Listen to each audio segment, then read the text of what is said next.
മണിപ്പൂരിൻ്റെ തനിയാവർത്തനം കേരളത്തിൽ ഉണ്ടാകുമെന്ന് ഉറച്ചു വിശ്വസിക്കുന്ന ഒരാളാണ് ഞാൻ. പക്ഷേ ഈ മാതാവിന് അത്ഭുത സിദ്ധിയുണ്ടെന്ന് പറയുന്നത് പോലെ മാതാവ് പ്രവർത്തിക്കുകയും ചെയ്തു. എന്താ കാരണം വെച്ചാൽ ഈ സുരേഷ് ഗോപി കിരീടം വെച്ചപ്പോൾ മാതാവ് തലകുലുക്കുകയും കിരീടം താഴേക്ക് പോവുകയും ചെയ്തു. 33 കമ്പനികളിൽ എൻഫോഴ്സ്മെന്റ് ഡയറക്ടറേറ്റ് റെയ്ഡ് നടത്തിയപ്പോൾ 335 കോടി രൂപ BJPയുടെ ഇലക്ട്രൽ ബോണ്ടായി പരിഭാഷപ്പെട്ടു. നമുക്കിപ്പോൾ ഇന്നത്തെ കാലഘട്ടത്തിൽ ഏറ്റവും പ്രധാനപ്പെട്ട വിധി വൈപരീത്യം എന്ന് പറയുന്നത് ഭരണാധികാരി ആരാണ്, മുഖ്യ പൂജാരി ആരാണെന്ന് തിരിച്ചറിയാൻ പറ്റില്ല. പരിശുദ്ധ ഗംഗാ നദിയിൽ 100 കണക്കിന് മൃതദേഹങ്ങൾ ഒഴുകി നടന്നു. വേറൊന്നും കൊണ്ടല്ല, ഞങ്ങൾ 4ാമത്തെ നെടുന്തൂണുമായി നടക്കുന്ന ആൾക്കാരാണ് ഇല്ലേ. പച്ച മലയാളത്തിൽ പറഞ്ഞാൽ മണ്ണാങ്കട്ട. ഏതും നെടുന്തൂണാണുള്ളത്. ഒരു നെടുന്തൂണുമില്ല. നിഷ്പക്ഷ മാധ്യമ പ്രവർത്തനം, സ്വതന്ത്ര മാധ്യമ പ്രവർത്തനം എന്നൊക്കെ പറഞ്ഞ് വായനക്കാരെയും പ്രേക്ഷകരെയും കബളിപ്പിക്കുന്ന ഒരു കൺകെട്ട് വിദ്യയിലേക്ക് നമ്മുടെ മാധ്യമ ലോകം മാറിക്കൊണ്ടിരിക്കുക.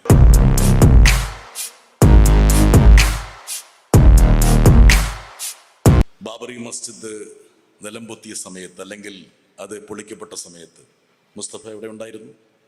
മുസ്തഫ അന്നൊരു ക്യാമറ ഉപേക്ഷിച്ചു പോയിരുന്നു. ആ ക്യാമറ മലയാള മനോരമയുടെ വളരെ വിലപിടിപ്പുള്ളൊരു ക്യാമറ.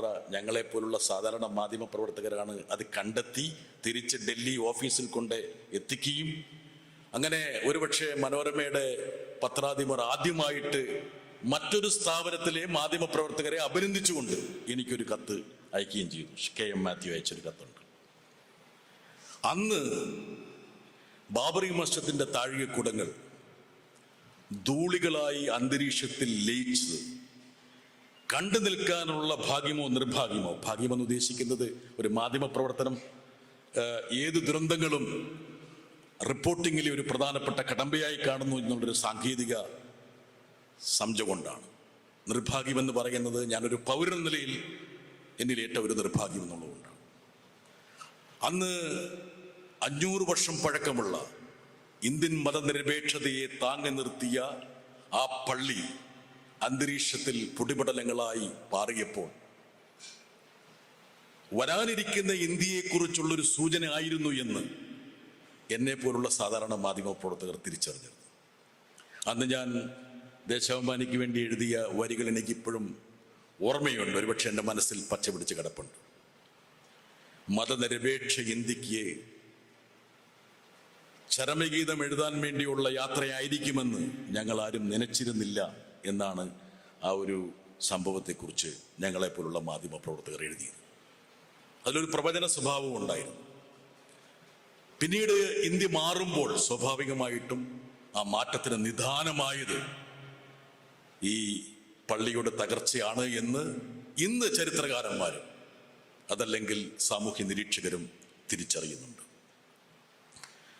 ദേശീയ രാഷ്ട്രീയമൊക്കെ നന്നായി കൈകാര്യം ചെയ്യുന്ന കുഞ്ഞുങ്ങളുടെ സേവനപ്പുള്ള ആൾക്കാർ ഇവിടെ ഉണ്ട്. ഞാൻ എൻ്റെ അനുഭവത്തിൽ നിന്ന് ഒരുപക്ഷെ സാംശീകരിച്ച ചില കാര്യങ്ങൾ മാത്രമാണ് ഈ ഒരു പരിപാടിയിൽ ഞാൻ സമർപ്പിക്കുന്നത്. 1992 നിന്ന് ഇന്ത്യ മാറിയപ്പോൾ എനിക്ക് തോന്നുന്നു പ്രണബ് മുഖർജിയെ പോലുള്ള രാഷ്ട്രതന്ത്രജ്ഞർ പോലും പറഞ്ഞിരുന്നു, ഒരു പരിധിക്കപ്പുറത്ത് ഇന്ത്യ എന്നുള്ള ആശയത്തെ പരിമപ്പെടുത്താൻ പറ്റില്ല. ഇന്ത്യ എന്നുള്ള ആശയം ബഹുസ്വരതയിലും മതനിരപേക്ഷതയിലും അധിഷ്ഠിതമാണ്. അദ്ദേഹം പ്രവചിച്ചിരുന്നു. ഒരുപക്ഷെ അതുകൊണ്ടായിരിക്കാം, ആ ഒരു രൂഢമൂലമായ ഒരു ധാരണ കൊണ്ടായിരിക്കാം പ്രണബ് മുഖർജി പിന്നീട് RSSന്റെ ആസ്ഥാനത്ത് പോയി സംസാരിച്ചത്. പക്ഷേ അത്തരത്തിലുള്ള പ്രതീക്ഷാ നിർഭരമായിട്ടുള്ള വിചിന്തനങ്ങളൊന്നും തന്നെ നമ്മുടെ ദേശീയ രാഷ്ട്രീയത്തെ സ്വാധീനിച്ചില്ല.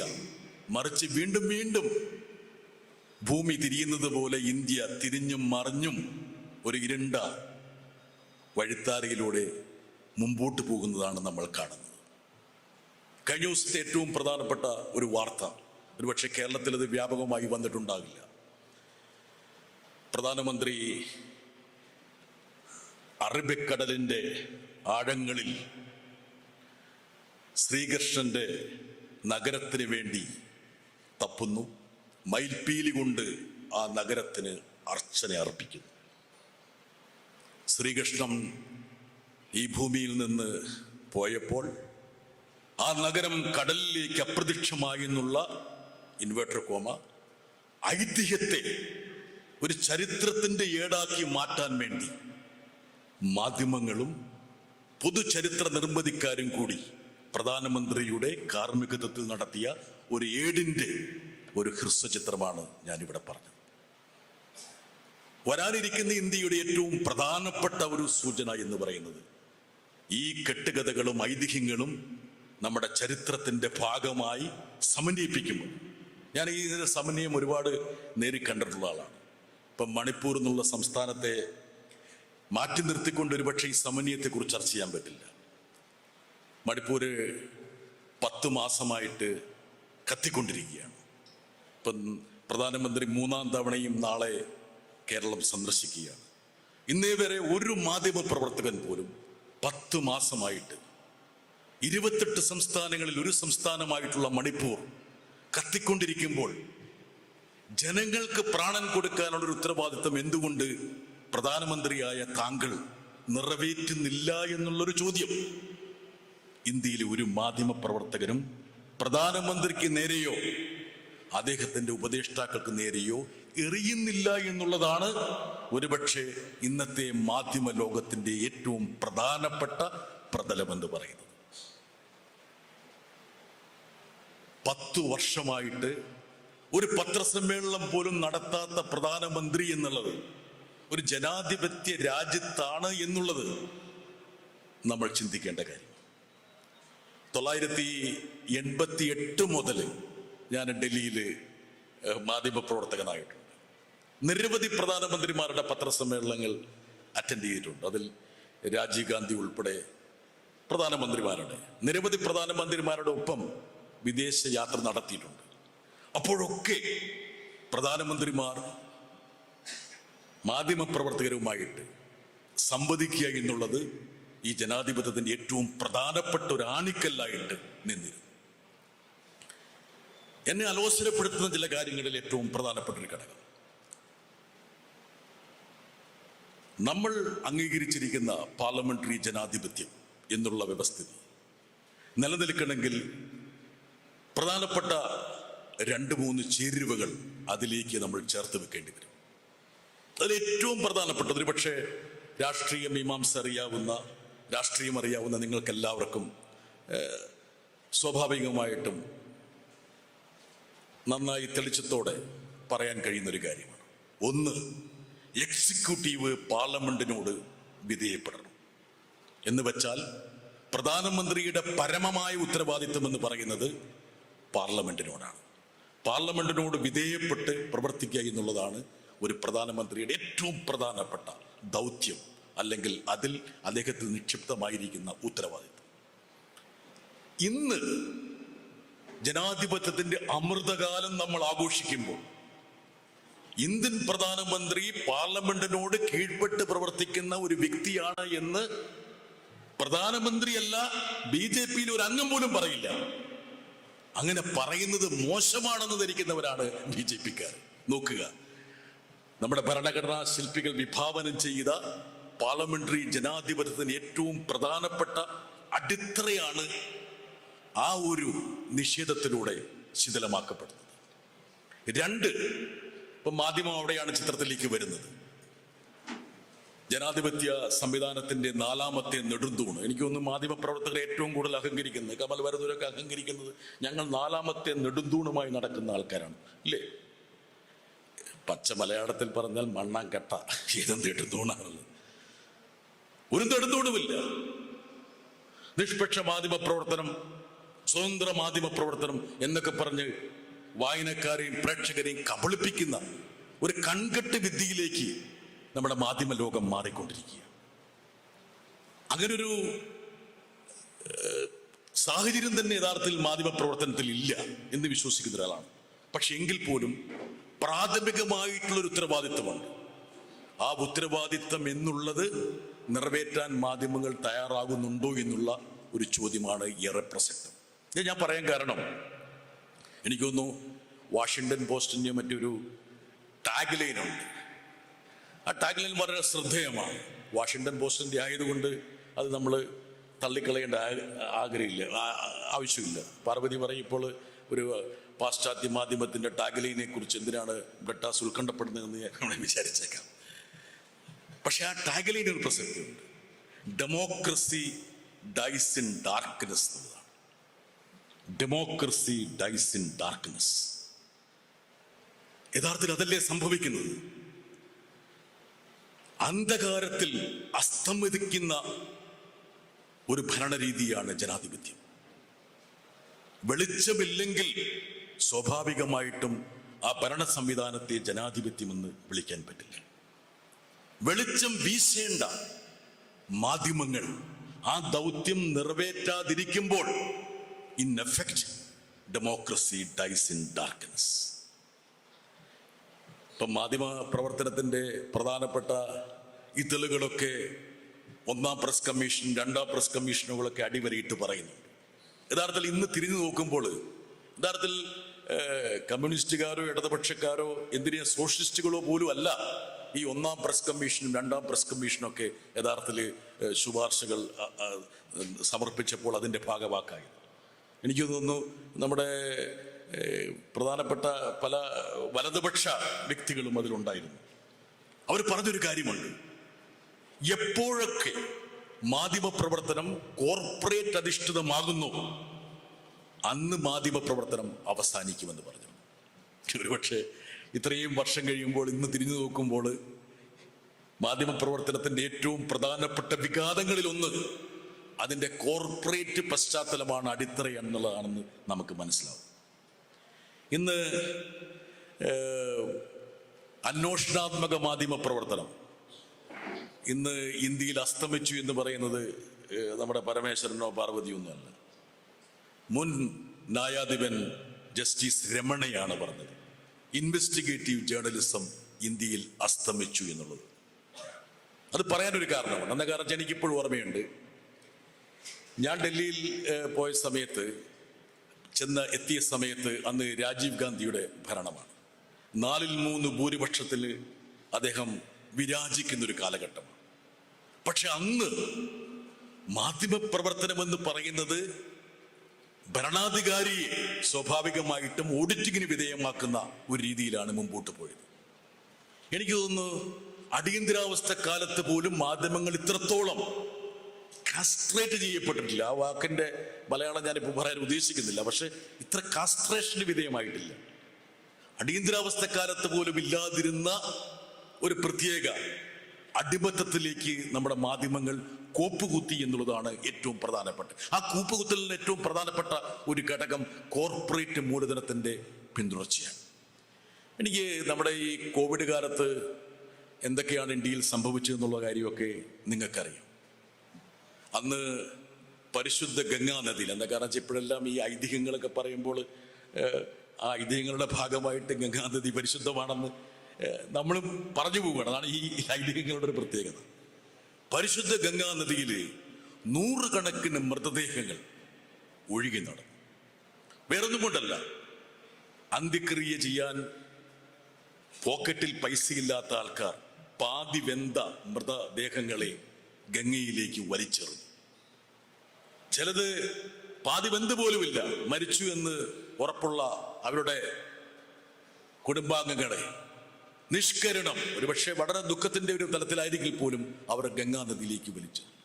അങ്ങനെ ഗംഗാ നദിയിൽ കോവിഡ് കാലത്ത് രണ്ടാം കോവിഡിന്റെ തരംഗത്തിൽ 100 കണക്കിന് മൃതദേഹങ്ങൾ ഇങ്ങനെ ഒഴുകി നടന്നപ്പോൾ ഇന്ത്യയിലെ ആസ്ഥാന മാധ്യമങ്ങളിൽ ഒന്നുപോലും ഒരു വാർത്തയോ ഒരു ചിത്രമോ നൽകിയില്ല. ഇന്ത്യയിലെ ഒരു ടെലിവിഷൻ ചാനൽ ഒരു ദൃശ്യവും നൽകിയില്ല.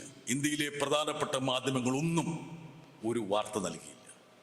ഒരു നായക്കുട്ടി വെള്ളത്തിൽ വീണ് മരിച്ചാൽ 2 മണിക്കൂർ തത്സമയം ചെയ്യുന്ന ടെലിവിഷൻ ചാനലുകൾ 100 കണക്കിന് മൃതദേഹങ്ങൾ ഗംഗയിൽ ഒഴുകിയപ്പോൾ അവിടെ നിന്ന് ക്യാമറ മറ്റ് സ്ഥലങ്ങളിലേക്ക് തിരിച്ചു വെച്ചു. പക്ഷേ ഒരു അബദ്ധം കാണിച്ചൊരു പത്രമുണ്ട്, ദൈനിക് ഭാസ്കർ എന്ന് പറഞ്ഞ ഉത്തരേന്ത്യയിലെ ഒരു പത്രം. അവരുടെ 1-ാം പേജിൽ ഒരു ചിത്രം പ്രസിദ്ധീകരിച്ചു. ആ ചിത്രം പ്രസിദ്ധീകരിച്ച് തൊട്ടു പിറ്റേന്ന് കേന്ദ്ര അന്വേഷണ ഏജൻസികൾ ആ പത്രം റെയ്ഡ് ചെയ്തു. 400 കോടിയോളം രൂപ പിഴ ചുമത്തി. എന്തിനാണ് പിഴ എന്ന് ആരും പറയുന്നു.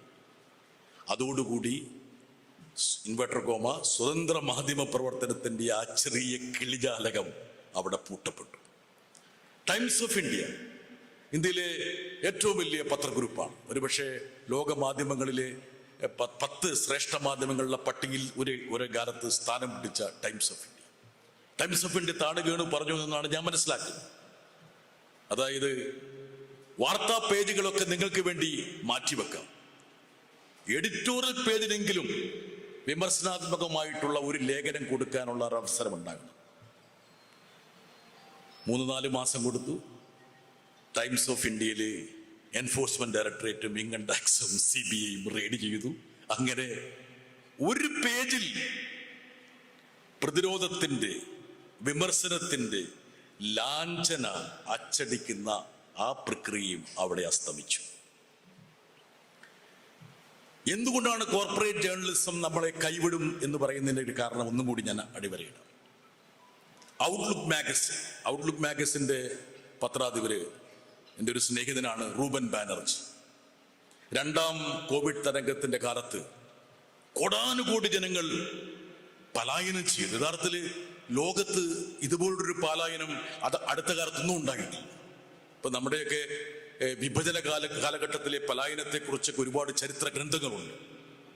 5 കോടി ജനങ്ങൾ 4 മണിക്കൂർ കൊണ്ട് പ്രഖ്യാപിക്കപ്പെട്ട ലോക്കൌട്ടിൽ തങ്ങളുടെ ഉറ്റവരെ ആശ്ലേഷിക്കാനുള്ള വ്യഗ്രതയിൽ അവർ യാത്ര തുടർന്നു. ഔറംഗാബാദില് കാട്ടിലകപ്പെട്ട ഏതാനും ആൾക്കാർ പാമ്പുകടി ഏൽക്കാതിരിക്കാൻ, വന്യമൃഗജീവികളുടെ ആക്രമണം ഉണ്ടാകാതിരിക്കാൻ അവർ ആ 100 ആയിരക്കണക്കിന് കിലോമീറ്ററുകൾ പിന്നിട്ടപ്പോൾ തലവെക്കാൻ വേണ്ടി റെയിൽവേ പാളത്തിൽ അഭയം പ്രാപിച്ചു. ഏതോ ഗുഡ്സ് വണ്ടി അവരിലൂടെ കയറി ഇറങ്ങി. 5 കോടി ജനങ്ങളുടെ ഈ പലായനത്തിന്റെ കഥ വിണ്ട് കീറിയ കാൽപാദങ്ങളുമായി, നീരുവെച്ച പാദങ്ങളുമായിട്ടുള്ള ഈ പലായനത്തിന്റെ ചിത്രം ഒരു മാധ്യമങ്ങളും കൊടുക്കാൻ തയ്യാറില്ല. നമ്മുടെ നാട്ടിൻ ഭാഷ പറഞ്ഞാൽ കൊസ്രാക്കൊള്ളികളായിട്ടുള്ള ചില ആൾക്കാർ സോഷ്യൽ മീഡിയയിൽ വല്ലതും ഇട്ടതാലായി. പക്ഷെ ഇന്ത്യയിലെ ഒരു വാരിക, ഔട്ട്ലുക്ക് വാരിക, അവരുടെ കവർ പേജിൽ ഒരു ആലേഖനം നടത്തി. നമ്മുടെ മദനിലക്കിരിപ്പുണ്ട്, ഇല്ലസ്ട്രേഷന്റെ ശ്രേഷ്ഠനായ വ്യക്തിയാണ്. ആ ആലേഖനം ഇങ്ങനെയായിരുന്നു, ഇല്ലസ്ട്രേഷൻ ഇങ്ങനെയായിരുന്നു: മിസ്സിംഗ്, ഇന്ത്യ ഗവൺമെന്റ് മിസ്സിംഗ് എന്ന് പറഞ്ഞാൽ ഈ ഒരു പലായനത്തിൽ കാണാനില്ലാതായത് ഇന്ത്യ ഗവൺമെന്റ് ആണ് എന്ന് ഔട്ട്ലുക്ക് വാരികയുടെ കവർ പറഞ്ഞു. 2 ആഴ്ചക്കുള്ളിൽ റൂബൻ ബാനർജി എന്നുള്ള പത്രാധിപർക്ക് ആ സ്ഥാനം നഷ്ടപ്പെട്ടു. ഇനി വേണമെങ്കിൽ മുസ്തഫയെ കാണുമ്പോൾ എനിക്ക് തികട്ടി വരുന്നത്, ആരാണ് ജസ്റ്റിസ് ലോയിയെ കൊന്നത് എന്നുള്ള ഒരു പുസ്തകം എഴുതിയ വീക്ക് ലേഖകനെ ഞാൻ ഏതാനും മാസം മുമ്പ് പൂണെയില് തേരാപ്പാര നടക്കുന്നത് കണ്ടു. ആരാണ് ജസ്റ്റിസ് ലോയിയെ കൊന്നത്? ആ ജസ്റ്റിസ് ലോയിയുടെ കൊലപാതകത്തിന് പിന്നിലുള്ള ഹസ്തങ്ങളിലേക്ക് അദ്ദേഹം ആണ്ടിറങ്ങിയപ്പോൾ അന്വേഷണാത്മക മാധ്യമ പ്രവർത്തനം എത്തപ്പെട്ടത് ഇന്ത്യയിലെ ഏറ്റവും 2ാമത്തെ പ്രബലനായ വ്യക്തിയിലേക്കാണെന്ന് ഒരു തിരിച്ചറിവ് വന്നപ്പോൾ ആ ലേഖകന് ജോലി നഷ്ടപ്പെടുകയും അദ്ദേഹത്തിന് ഒരു ജോലി കിട്ടാത്ത അവസ്ഥയിൽ അദ്ദേഹം ഇന്ന് പൂളയിലൂടെ അലയുകയും ചെയ്യുന്ന ഒരു രംഗം എനിക്കറിയാം. ഞാൻ അദ്ദേഹത്തിനെ കണ്ടുകൊണ്ട് പറയുക, എങ്ങനെയാണ് മാധ്യമപ്രവർത്തനം ഇന്ത്യയിൽ മാറിയത് എന്നുള്ളതിൻ്റെ ചില ചില്ലറ ഉദാഹരണങ്ങൾ മാത്രമാണ് ഞാനിവിടെ പറഞ്ഞത്. ഈ ഒരു മാധ്യമ മേഖലയ്ക്ക് നമ്മുടെ ജനാധിപത്യത്തെ പരിപോഷിപ്പിക്കാൻ കഴിയും. ഞാൻ നേരത്തെ സൂചിപ്പിച്ച ആ ടാഗ്ലൈനിൽ പറഞ്ഞ പോലെ വെളിച്ചം വിതറാനുള്ള, ഭരണാധികാരിയെ ചോദ്യം ചെയ്യാനുള്ള, ഭരണാധികാരിക്ക് ഉത്തരവാദിത്വം അർപ്പിക്കാനുള്ള, അതിൽ അടിവരയിടാനുള്ള സിദ്ധിയുണ്ടോ, കഴിവുണ്ടോ, പ്രാപ്തിയുണ്ടോ എന്ന് നമ്മൾ തിരിച്ചറിയണം. ഇപ്പം മണിപ്പൂരിനെ കുറിച്ച് ഞാൻ പറഞ്ഞു. മണിപ്പൂരിൻ്റെ പല തലങ്ങളിലും യാത്ര ചെയ്തിട്ടുള്ള ഒരു എളിയ പൊതുപ്രവർത്തകനാണ് ഞാൻ. എന്നെ അത്ഭുതപ്പെടുത്തിയ ഒരു കാര്യം, ഇത് ഞാനിവിടെ പല ക്രൈസ്തവ മതമേലധ്യക്ഷന്മാരോട് സംസാരിച്ചപ്പോൾ അവർ പറയുന്നൊരു കാര്യമുണ്ട്. അല്ല ബേട്ട ശരിയാണ്, പക്ഷെ മണിപ്പൂർ എന്നൊക്കെ പറഞ്ഞ വടക്ക് കിഴക്കിൻ്റെ ഏതോ ഒരു മൂലയിലുള്ളൊരു സ്ഥലമല്ലേ. ഞാൻ പറഞ്ഞു പിതാവേ അങ്ങനെയല്ല, ആ പിതാവിൻ്റെ പേര് ഞാൻ പറയുന്നില്ല. മണിപ്പൂർ എന്ന് പറയുന്നത് കേരളത്തിൻ്റെ ഒരു തുടർച്ചയാണ്, പകർനാട്ടമാണ് അക്ഷരാർത്ഥത്തിൽ. ഒരുപക്ഷെ ഇവിടെ ഇരിക്കുന്ന ആൾക്കാർ മണിപ്പൂരിൽ പോകാത്ത ആൾക്കാരുണ്ടായിരുന്നുണ്ടാവും.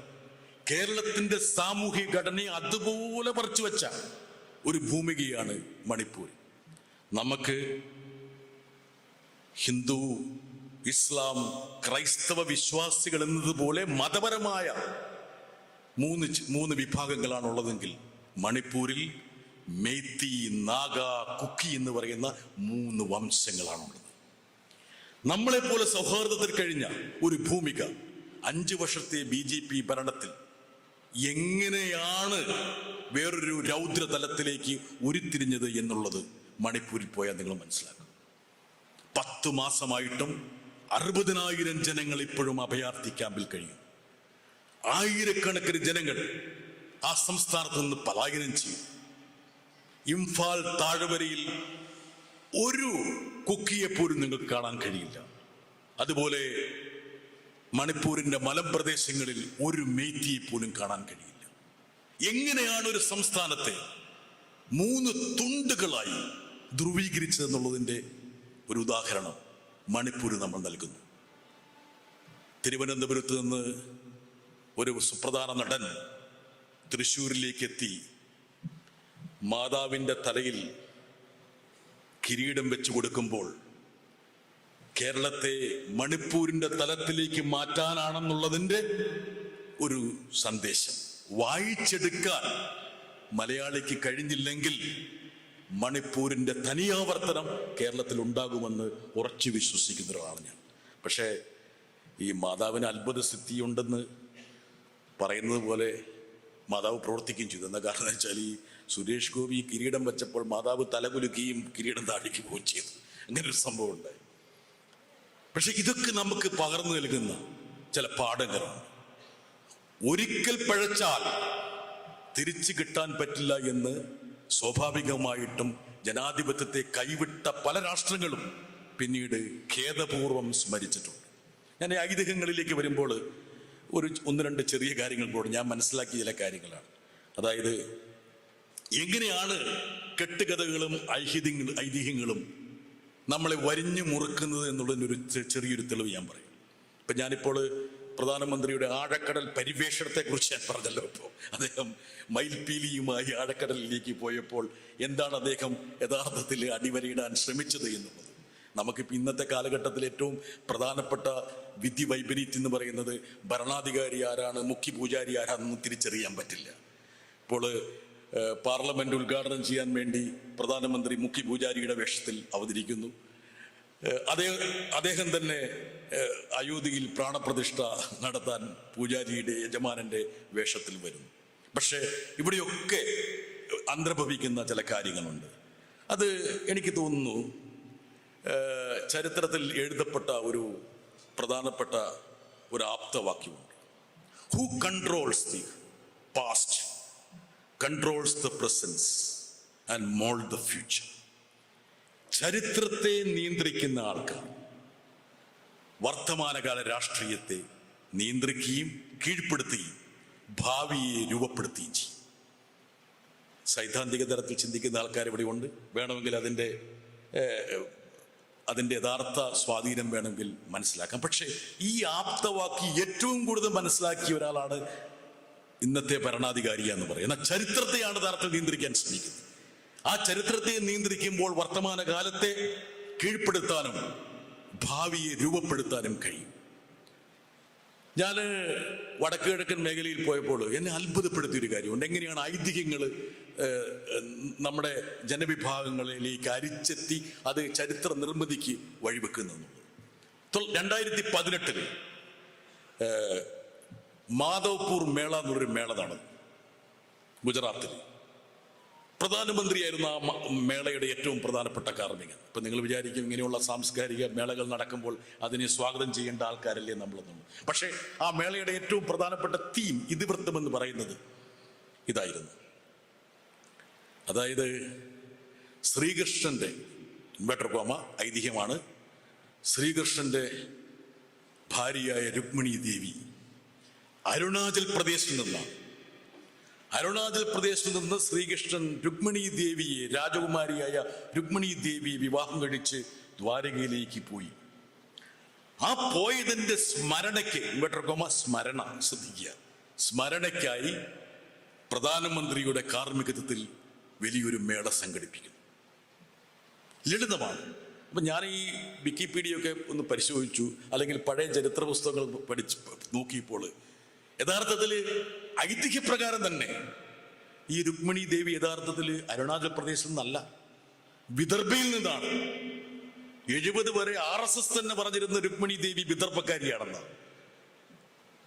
വിദർഭക്കാരിയായ രുക്മിണി ദേവിയെ വടക്ക് കിഴക്കൻ മേഖലയിൽ പ്രതിഷ്ഠിച്ചത് വടക്ക് കിഴക്കൻ മേഖലയുടെ വൈവിധ്യമാർന്ന സാംസ്കാരിക വഴിത്താരയെ RSSന്റെ കണ്ടെത്തലിലേക്ക് ലയിപ്പിച്ചു ചേർക്കാൻ വേണ്ടിയായിരുന്നു. അവിടെ അവസാനിക്കുന്നില്ല. ഈ ഐതിഹ്യങ്ങൾ എങ്ങനെയാണ് ചരിത്രമായിട്ട് പുനർജനിക്കുന്നത് എന്നുള്ളതിൻ്റെ ഒരു രൂപം. അതിനുശേഷം വീണ്ടും ഈ പറഞ്ഞ ഐതിഹ്യ കഥാപാത്രങ്ങൾ വീണ്ടും വീണ്ടും പുനർജനിക്കുകയാണ്. അർജുനന്റെ ഭാര്യയായിട്ടുള്ള ചിത്രാംഗത. ഞാൻ മണിപ്പൂർ പോയപ്പോൾ ഏറ്റവും കേട്ടത് ചിത്രാംഗത രാജകുമാരി യഥാർത്ഥത്തിൽ മണിപ്പൂർകാരിയാണെന്ന് പറയുന്നത്. അത് അർജുനൻ വീണ്ടും വിവാഹം കഴിച്ചു. അദ്ദേഹം എവിടെയാണ്, നാഗാലാൻഡിൽ പോയി ഉലുപ്പിയെ കഴിച്ചു. അപ്പൊ നോക്കുക, 100 കണക്കിന് സംസ്കാരങ്ങളുള്ള ഒരു ഭൂമികയെ RSSന്റെ ഒരു ധാരയിലേക്ക് ലയിപ്പിക്കാൻ വേണ്ടി ഐതിഹ്യങ്ങളെ സന്നിവേശിപ്പിച്ചുകൊണ്ട് ഒരു ചരിത്ര നിർമ്മിതിക്ക് തയ്യാറെടുക്കുന്നു. ഈ ഒരു കാലഘട്ടമാണ് ഒരുപക്ഷെ നമ്മുടെ പ്രധാനമന്ത്രിയെ മുഖ്യ പുരോഹിതനായി വേഷമിടാൻ പ്രേരിപ്പിക്കുന്നത്. അതിൽ ഒരു രാഷ്ട്രീയമുണ്ട് എന്ന് തിരിച്ചറിയുക. അന്വേഷണാത്മക മാധ്യമപ്രവർത്തനം ഇന്ത്യയിൽ അസ്തമിച്ചു എന്ന് പറയുമ്പോൾ അത് ഞാനിവിടെ പത്രപ്രവർത്തനം ആരംഭിച്ച സമയത്ത് എനിക്ക് തോന്നുന്നു നമ്മുടെ പണിക്കർ സാറൊക്കെ ഇവിടെ ദീപികയുടെ ആളായിരുന്നല്ലേ. ഒരു മാറ്റമില്ല കേട്ടോ. ആ മീശയൊക്കെ കൂടുതൽ കറുത്തിരിക്കുകയാണ് പദാർത്ഥത്തിൽ. അപ്പോൾ ഞാൻ എൻ്റെ കേരളത്തിലെ മാധ്യമപ്രവർത്തകരോട് പറയാറുണ്ട്, കേരളത്തിൽ ആർക്കെതിരെയും എന്തും വിളിച്ചു പറയാനുള്ള സ്വാതന്ത്ര്യമുണ്ട്.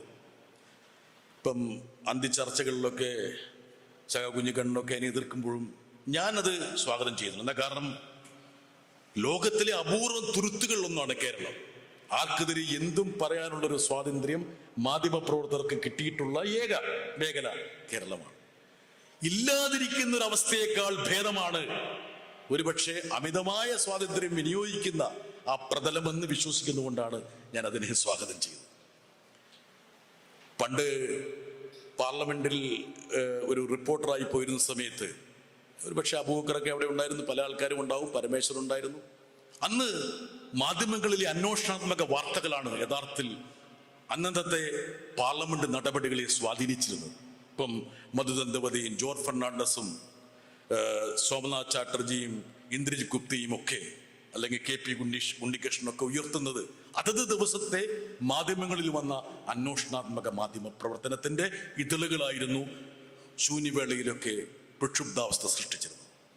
ഇന്ന് ഡൽഹിയിലെ മാധ്യമ പ്രവർത്തനത്തിലെ ഏറ്റവും പ്രധാനപ്പെട്ട അന്വേഷണാത്മക മാധ്യമ പ്രവർത്തനം എന്ന് പറയുന്നത് മന്ത്രിമാരുടെ അഭിമുഖങ്ങളാണ്. ഒരു മന്ത്രിയുടെ അഭിമുഖമാണ് ഏറ്റവും പ്രധാനപ്പെട്ട അന്വേഷണാത്മക മാധ്യമ പ്രവർത്തനം എന്ന് പറയുന്നത്. കഴിഞ്ഞ ദിവസം 2 ഡിജിറ്റൽ ചാനലുകൾ ഒരു പ്രധാനപ്പെട്ട വാർത്ത കൊണ്ട് ഇലക്ട്രൽ ബോണ്ടുകൾ എങ്ങനെയാണ് ED-യുമായി ബന്ധപ്പെട്ടത്. EB = ED. അതായത് 33 കമ്പനികളിൽ എൻഫോഴ്സ്മെന്റ് ഡയറക്ടറേറ്റ് റെയ്ഡ് നടത്തിയപ്പോൾ 335 കോടി രൂപ BJPയുടെ ഇലക്ട്രൽ ബോണ്ടായി പരിഭാഷപ്പെട്ടു. എങ്ങനെയാണ് കേന്ദ്ര അന്വേഷണ ഏജൻസികളെ ജനാധിപത്യം അട്ടിമറിക്കാൻ വേണ്ടി വിനിയോഗിക്കുന്നു എന്നുള്ളതിന്റെ വാർത്ത വന്നു. ഇന്ത്യയിലെ ഏതെങ്കിലും മുഖ്യധാരാ മാധ്യമങ്ങളിൽ ആ വാർത്ത വന്നു? ഒരു പത്രത്തിലും വന്നില്ല. ഇവിടെ 5 രൂപയോ 10 രൂപയോ ഉണ്ടെങ്കിൽ ഏതെങ്കിലും സഹകരണ ബാങ്കിൽ ഒരു ചെറിയൊരു ക്രമക്കേട് നടന്നാൽ എൻഫോഴ്സ്മെന്റ് ഡയറക്ടറേറ്റ് ഇൻകം ടാക്സും റെയ്ഡ് ചെയ്യുമ്പോൾ എങ്ങനെയാണ് ഇതുപോലെയുള്ള മാസ് ഹൈജാക്കിംഗ് ഓഫ് ഡെമോക്രസി സംഭവിക്കുന്നതെന്ന് വിചാരിക്കുക. പാർലമെന്റിനെ കുറിച്ച് പറയുമ്പോൾ ഒരു കാര്യം കൂടി ഞാൻ അടിവരയിട്ടുകൊണ്ട് പറയാം. പാർലമെന്റ് പഴയ പാർലമെന്റിന്റെ ഒരു നിഴൽ മാത്രമായി വന്നിരിക്കുകയാണ്. ഇപ്പം നമ്മുടെ പാർലമെന്റ് ഒരുപാട് നിയമങ്ങൾ പാസ്സാക്കുന്നു. ഇപ്പം 3 ക്രിമിനൽ നിയമങ്ങൾ, ഇവിടെ അഭിഭാഷകരുണ്ടാകും. ഈ 3 ക്രിമിനൽ നിയമങ്ങൾ IPCയും CRPCയും എവിഡൻസ് ആക്ടിനും പകരമായിട്ട് ചില നിയമങ്ങൾ വന്നിട്ടുണ്ട്. പക്ഷേ ഈ പുതിയ നിയമങ്ങളുടെ പേരുകൾ പോലും എനിക്കൊരു പക്ഷേ ഇവിടെ ആർക്കെങ്കിലും അറിയോ? ഇവിടെ ഇരിക്കുന്നവർക്കെല്ലാം അറിയോ? ജനറൽ മാനേജർ ഇൻചാർജ് അറിയോ? അറിയില്ല.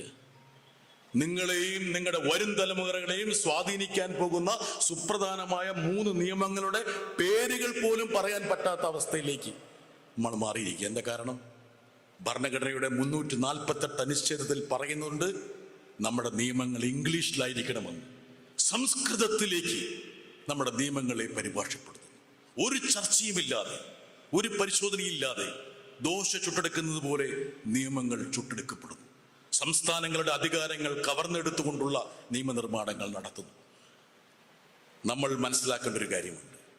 ഈ രാജ്യത്തിന്റെ ഐക്യം ഉറപ്പിക്കണമെങ്കിൽ 3 പ്രധാനപ്പെട്ട ഘടകങ്ങൾ അനിവാര്യമാണ്. 1 ഫെഡറലിസം, 2 ഡെമോക്രസി, 3 സെക്യുലറിസം. അതായത് ഫെഡറലിസവും ഡെമോക്രസിയും മതനിരപേക്ഷതയും ഇല്ലാതെ ഇന്ത്യ എന്നുള്ള രാജ്യത്തിന്റെ ഐക്യം സാധ്യമല്ല.